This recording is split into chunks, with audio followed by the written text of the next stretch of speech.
porque o Torquato ele foi um jornalista, que ele revolucionou o jornalismo cultural no Rio de Janeiro, na década de 60. Né? Ele tinha uma coluna chamada Geleia Geral, que era uma coluna que ele falava de teatro, de cinema, de música, muito de música, porque era mais perto dele, de cinema, porque ele era um aficionado de cinema, depois ele foi fazer cinema também.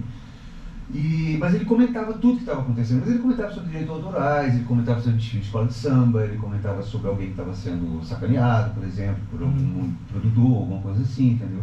Então ele estava sempre, e era ele sempre um provocador. Ele falava de artes plásticas também, né?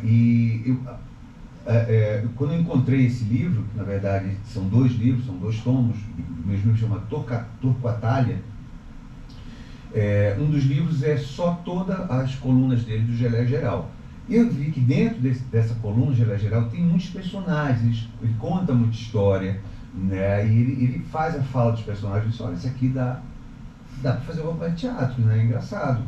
Só que aquilo ali foi amadurecendo, eu vi que era muito maior a obra dele, que eu disse, não posso deixar essas coisas, não posso deixar o que ele compôs de fora, não posso deixar a poesia dele de fora, eu não posso deixar o lado guerrilheiro dele de fora. Guerrilheiro no sentido de estar sempre lutando por um país melhor, por uma melhor compreensão da cultura desse país.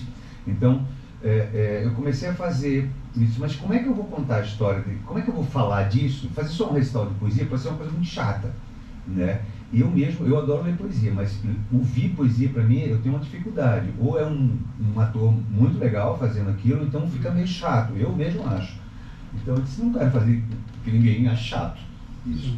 Aí eu resolvi que também eu precisava contar a vida daquele cara, que é muito curta, é uma vida de 28 anos só, aos 28 anos se suicidou.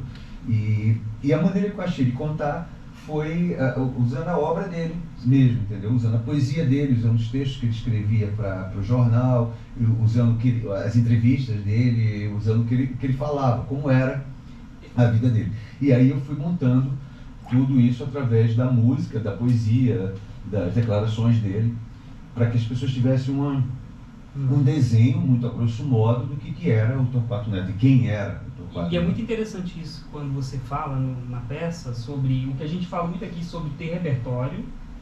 Eu acho que até vai de encontro com essas questões hoje das notícias, do que sai, do que falam sobre o outro, sobre alguma pessoa. É muito bonito a parte que você fala dessa sensibilidade que você tem de que as pessoas conheciam um recorte da vida do Torquato, desse poeta, sabe?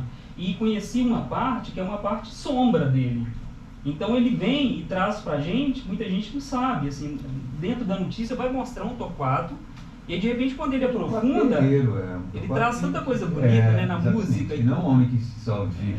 Ele tinha um problema de vício em álcool, ele era alcoólatra, então isso foi uma coisa que prejudicou muito, ele sofria de uma depressão profunda também, mas ele, apesar disso tudo, ele nunca deixa de lutar, ele nunca deixa de chegar para os jovens assim, e dizer assim, vai fundo, vocês não se deem por vencidos, não se deem por vencedores, entendeu? Porque a vida é assim, a obra de arte ela é um eterno recomeço, é o fim no começo, o começo no fim, você nunca pode se dar por satisfeito, dormir nos louros e achar, tudo bem aqui, né? Então, muitas das brigas deles com alguns outros artistas era exatamente isso, quer dizer, você se descansou, entendeu? Você está, né, acalmou com isso, e o artista está sempre, tem uma fala dele, o papel do poeta é sempre criar dificuldades pelo menos maiores do que ele já tem, ou seja, você já sempre tem que criar uma dificuldade para você avançar, senão você estagna e não sai do lugar e não cresce, nem artisticamente nem humanamente. Né?